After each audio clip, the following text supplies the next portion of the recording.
Welcome everybody to the greatest show where I can show off the greatest people and have way too much fun doing it. Today I have my very special guest, Emily Lau. Welcome, Emily. Thank you. What So a cool Emily, intro. Oh, thanks. It's so fun. And it gets me really pumped up. So I'm going too fast. Slow me down. So today we're going to talk about I really love this topic actually that you kind of expressed interest in, and so to set it up for people, many people probably think that there's this one reality, right?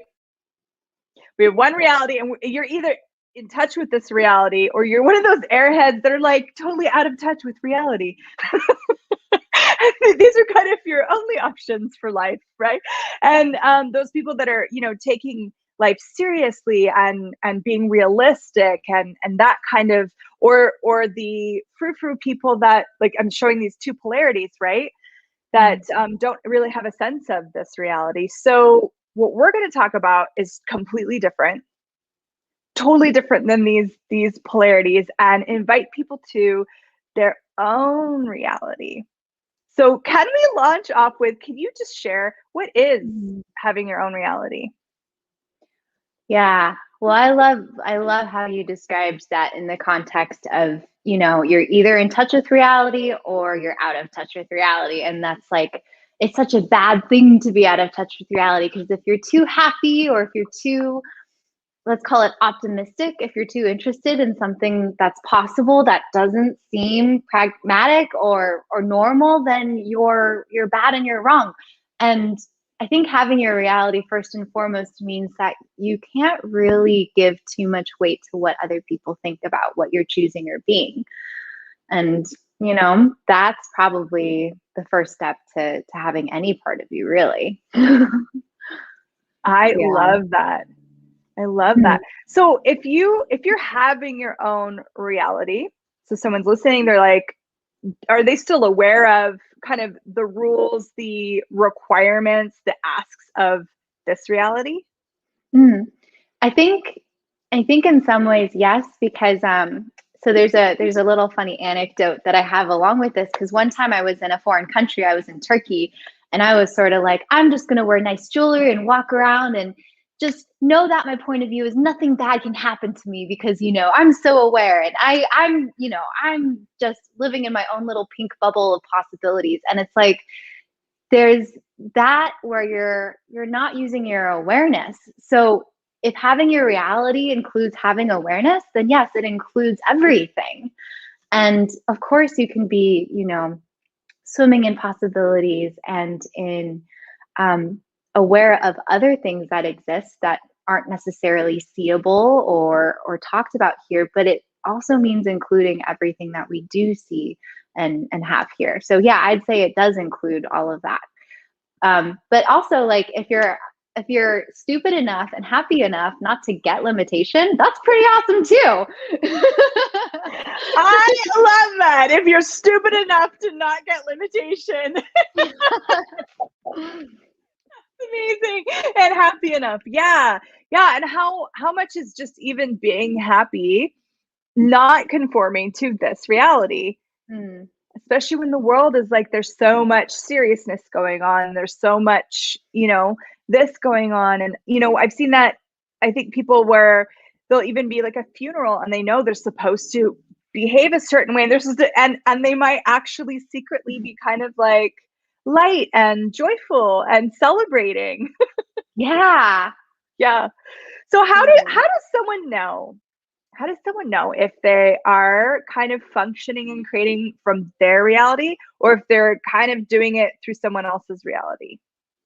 Yeah, I think you just said it, the lightness and the happiness, and also having fun when you're not being those things. Because it's funny you use the example of a funeral, because I actually drove by a funeral in Mexico the other day, and I was like, it was so cool, because it was like, I thought it was a party, but then, everyone was wearing black, and there was this lady in her car, like, like really, really getting into it.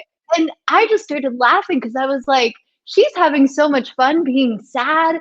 And they obviously are celebrating, because so many of them were applauding. It was like, what if it included everything, all the roles we play, all of the places we explore that may not be the lightness for us? Like, what if we could just have fun no matter which realm of exploration we're in and just enjoy that? Because unless we're enjoying anything, we're not going to be motivated to choose something different anyways. So even if you're being stuck and heavy, like, enjoy the crap out of it.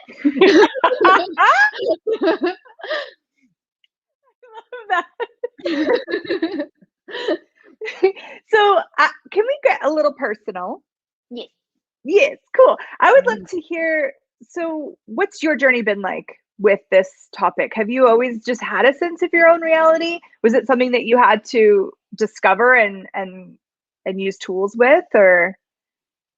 Yeah, never really. I was born into an immigrant family, so my whole life and our whole agenda was about fitting in and not, being destroyed. It was to survive. So I was, although very happy and free as a child, I learned very quickly how to be like everybody else. And I was better at it than anybody I knew. Yeah. Wow. But never felt like I was a part of things, even when I was, winning or achieving at the top. So yeah, it's been again like this exploration of like, whoa, I can be this and I can conform to this. And hey, is this working for me anymore? And then it's funny because those parts of me or those experiences still are, I don't know if valuable is the right word, but they contribute to me being who I am and knowing that I can be anything. Wow. So can you be anything and have your own reality at the same time? Yeah, that's a great question, huh? I'd say so, and that takes trust in you, because if we don't trust ourselves, then I think I've had this, like, it's imitation syndrome. Like, you think you're just constantly being something for someone else.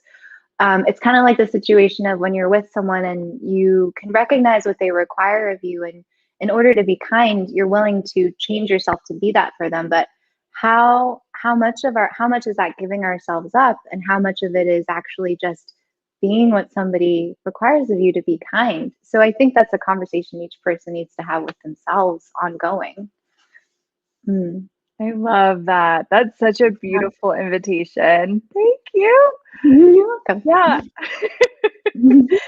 And because I've witnessed, and I'm sure you have too, like a spectrum of that, right?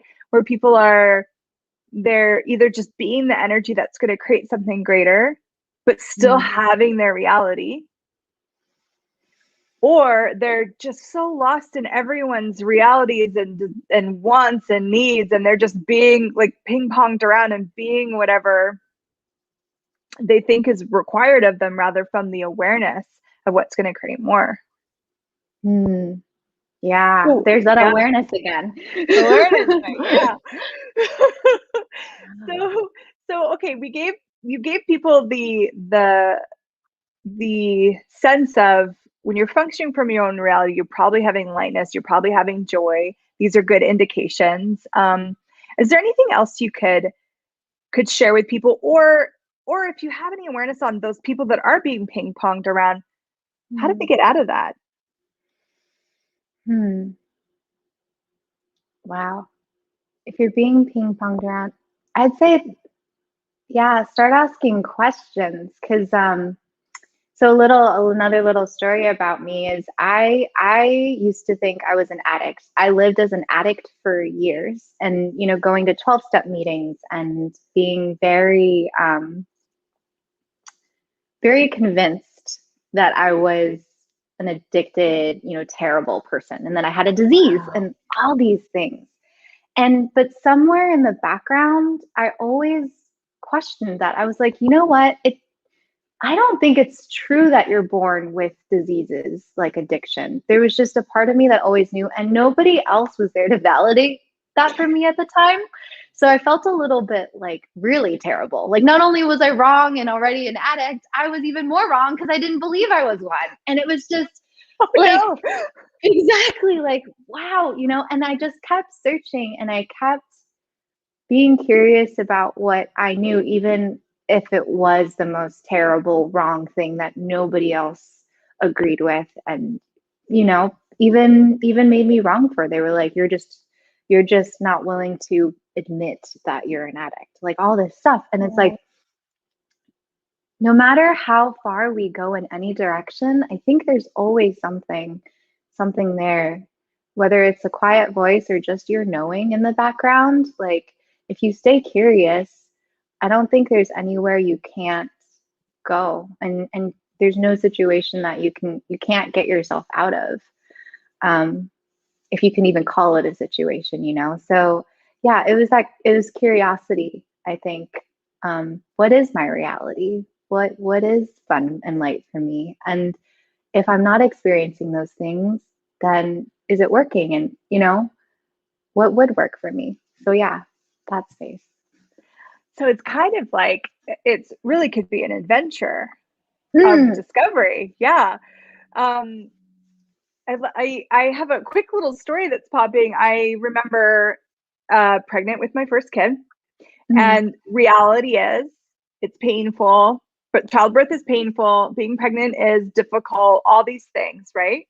And everyone wants to tell you about it. and I remember just being like, this just isn't my reality. Like, I get that this is so real for them, and this is what happened for them. And so many women can say that this is the reality. This is what happens.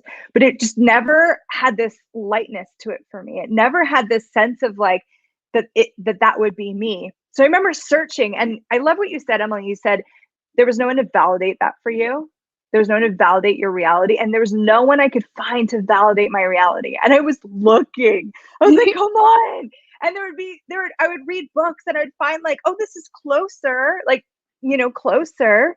Wow. But when I actually experienced childbirth, it was totally from my reality, and it wasn't painful, and it was amazing, and it was like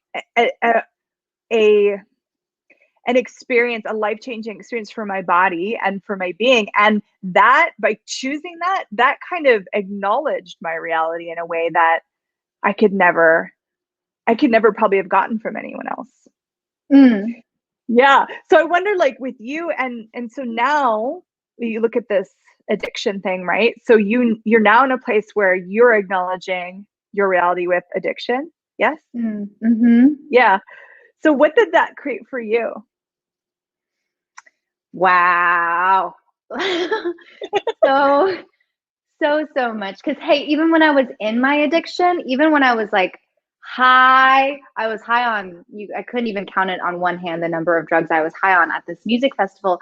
And I was walking by myself, and even in that moment, like, so let's say choosing so much anti-consciousness, like I knew what I was choosing. But even in that moment, there was this little voice in the back of my head that was like, there's gotta be more. Like, there's a reason for this. I know I'm choosing this for something greater than just being high in this moment. And it's funny because when I told one of my last sponsors in AA that I had found other tools that was working for me, I wasn't going to do the program anymore. She looked at me and she went, Emily, it's as if you think the rules don't apply to you. And it's so funny because that was one of the truest things she ever said to me. Like, finally. Yeah. And again, no one to validate your reality except maybe some other crazy people out there, and then that little voice, you know? So, yeah. This conversation has already been so amazing. So I want to talk a little bit about, so now they're starting to get a concept of, oh, having my own reality. Kind of like, I think of when people want to know, like, what's my clothing style, right? They're like, I'm going to define it, right? I'm going to find it out. I'll figure it out, and I'll define it based on like my body shape and so I'll take some of the rules of this reality. Okay. I have an apple, I have a pear, I have a whatever. Okay, cool. Then I'm going to find my style and then I'm going to define it so that I know if I'm being me. Yeah. So having your own reality is very different than that. And what can you share about that? And what awarenesses do you have about that for people starting to desire to have their own reality? Yep. I love that particular example because I did it so many times. I was like, I'm a yoga teacher now, and like this is going to be my color palette, and I'm going to wear these clothes. And then when I'm not teaching yoga, this is still yogic enough that I can come off as spiritual, but still look like. Anyways, I told and I cleared out my closet so many times as if I was going to find myself in a definition, and that's the beauty of what you just introduced is like so many people think that having their reality is if I can define myself, I'm happy, I'm perky, I'm this and blah, then I'll have me. And it's like, that's actually the greatest limitation of you. That's the smallest fraction of you that you can even point to. And going back to this validation thing, no one will probably ever see you the way that you can. And that's such an intimate thing. And it doesn't mean that you're alone. It doesn't mean that nobody's going to be there to support you and contribute to you when you do choose more of your reality. But it's such a journey that each of us must embark on with ourselves. And it's like that's the cool stuff. Because when you get to a place where you're like, I have my reality, then it kind of like crumbles and then there's even more. So it's ever like evolving and recreating and changing with you. Yes. Wow. I love Yeah. those. Yeah. That wording. Oh, Yeah. so good. So you brought up this energy. You said intimate with you. Mm. And I was like, I could see myself leaning in like more. Can you, yeah, intimate with you, intimate with your reality without going into definition. What could that look like? What is that like? Yeah. Say It more. can totally. It can mean being really uncomfortable sometimes. So for me yesterday, I was feeling very vulnerable. And so much so that I could feel myself separating from myself. Like for me, it's very visceral when I do that. I feel it in my chest. It's sort of like I feel like other people are going away, but really I'm going away. And it's just like my chest kind of becomes this black hole. And anyways, very uncomfortable. And I used to make that so wrong because things were getting uncomfortable and I was so happy like less than 24 hours ago. So I must have done something wrong. Like something must have gone wrong. Yeah. And I didn't realize that the discomfort was actually this melting into more vulnerability, which meant more of me. And if I didn't go ahead and try to slap a label on what I was experiencing, and even when I did, it was fine because there was still the vulnerability there to like talk about it with other people and explore it. And I think that's the thing. It's like no matter what's showing up, no matter what you would call it, good, bad, uncomfortable, comfortable, like whatever it is, if you're willing to have the adventure of being with it and asking questions about it, or even just riding the wave and not having any answers given to you, it's like that's where the fun is. And yeah, I'd say being present with yourself and not trying to avoid anything, especially what you would call the bad stuff, and being really curious about what the gift is inside each thing that shows up, and knowing that you can choose anything, if you're willing to embrace it and not reject it. Yeah. Love that. That's really beautiful. Mm. And how many people are even like that? So there's like your being, right? And I really loved how you described how it is for you when you like, oh, I'm separating from my being. It feels like other people are going away, but really I'm going away. So how many people have something like that, and it could be different. Mm. And having that awareness is brilliant because you could be like, oh, okay, that's is this what's going on? Yes. Okay. Awesome. Being with that. But also looking at, so with this reality that we all have, right? We all have our own reality. We create our reality. It evolves. We talked about all of that. So then are there aspects of our reality that we're thinking are wrong, that we shouldn't want to have, we shouldn't function from, that it's bad, and go into separation of it? Wow. Yeah, well, because that's when you label something as wrong, then you're not really in the reality anymore, engaging with it, where you can create and change. You're not interacting with it anymore. You're kind of just judging it. So it's like, if you just were the wrongness, like, I'm the worst person in the world because I didn't finish my dinner last night, or I did, and then I had 3 desserts. It's like, oh, terrible. So bad. So bad. Yeah. And it's again, like, are you willing to be the character in the play? Like, so much so that you'll take it to the nth degree. And like, it's just fun to engage with it that way sometimes. Because yeah, it's great to be aware and be able to observe and not think you're the thing that you're examining and playing with.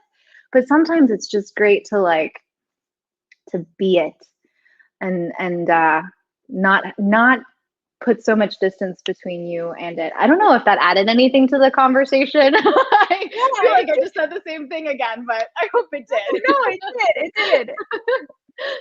And just kind of enjoying it. Like, an example that popped in my head was, I know some people, their reality is that everyone should cater to them. It's just and I see it happen, and I'm like, wow, everyone's just catering to that person, and they're just like relaxed and enjoying it because that's just their reality. Now, that's, to some people, that's a judgeable offense. Right? So now we have people like examining their reality, and they're like, whoa, I just, like, my reality is that all of life comes to me with ease and joy and glory, that things just show up, that people want to contribute to me, and I love receiving. And then there's that separation piece to it, to actually be like, well, what if I just enjoyed it? And that was what you just brought in. So what if I just enjoyed it? What if I just enjoyed it being, I'm the queen today?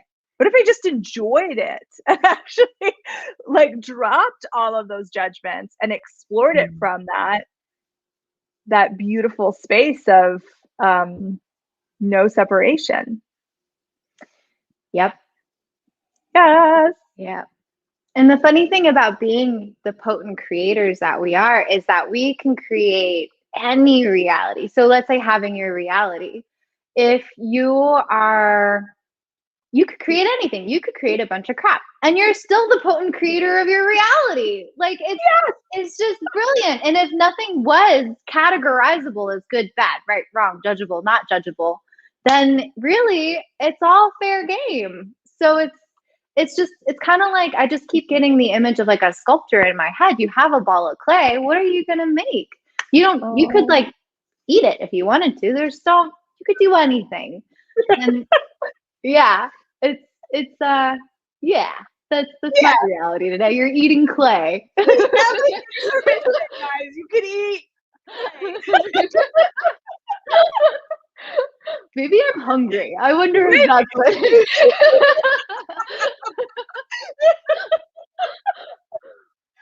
I've loved this conversation. Thank you so much. If any of you would like more with Emily, she is an Access Conscious certified facilitator. She does a whole bunch of really cool, amazing stuff. So please check out her details in the description links. You could follow her and check her out. Is there anything else you would like to share or say about this, or anything? Have fun, or don't have too much fun. You're not allowed to have any fun with your reality. I will not let you. I love it. Okay, well, and that actually rolls in great to the game that we're not going to have any fun with. Emily said no fun. So we're going to end the show on a game, and here's how the game works. There are going to be, what do we even call this game? I don't know what this game is called. Sorry, guys. But you've seen it before if you're watching The Greatest Show. And what it's going to look like is there's going to be 4 categories to choose from. One of the categories Emily gets to choose first because she's the guest. So then Emily and I will take turns adding different aspects, like giving words from our own reality to match the category. We're going to come up with it. We're going to have 1 minute to rapid fire as fast as possible because that just makes things funnier. And if we get stuck, we have lifesaver questions that are going to be at the bottom. You're all going to see them, and we can use those to be fillers for the game. Okay, so I'm going to get my timer ready. Producer, will you show us the categories, please? And Emily can choose. Ooh. Fun. Yeah, I really like body. Body, please. Body. Okay. Woo. All right, so I'll start the timer, and then you're going to go one-word answer, and then I'll one-word answer, and we'll just keep going until either we get totally stuck or the timer ends. Let's get those lifesavers up on the screen. And go. Prancer size. Sorry, I just had to say it. That's so good. I don't even. Yes. So did I already use my lifesaver? Okay, go. Yes, you did. Okay. Joyful. Yummy. Orgasmic. Soft. Magical. Juicy. Enticing. Ooh. Inviting.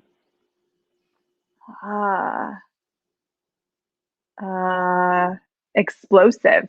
I used a lifeline. Healing. Gifting. Earth. Aware. Space. And our timer went. That Wow. yummy. That like, whew. I was, yeah. Yep. Couldn't even project at that one. At one places, guys. Okay, we're gonna do one more round. Self-care. Self-care? Yes, please. Oh, nice. Let's do self-care. And we're gonna have the lifesavers back up. All right. And you want to go again first? Sure. Okay. Go. Nails. Massage. Eyebrows. I guess on my list. Quiet. Nature. Reading. Barefoot. Orgasms. Let me just, animals. Oh, yeah. Breathing. Yep. Touch.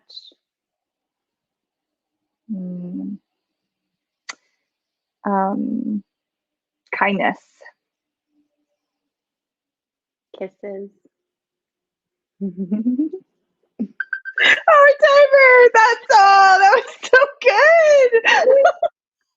I think we all need to go self-care now. Self-care our delicious bodies and our beings. Thank you so much for being on here, Emily. You're amazing. Thank you, Cass. This has been so much fun. This is so fun. And thank you everyone for watching now and in the future. I hope you enjoyed the greatest show this week, and we will see you next week for another one. Bye for now, everyone.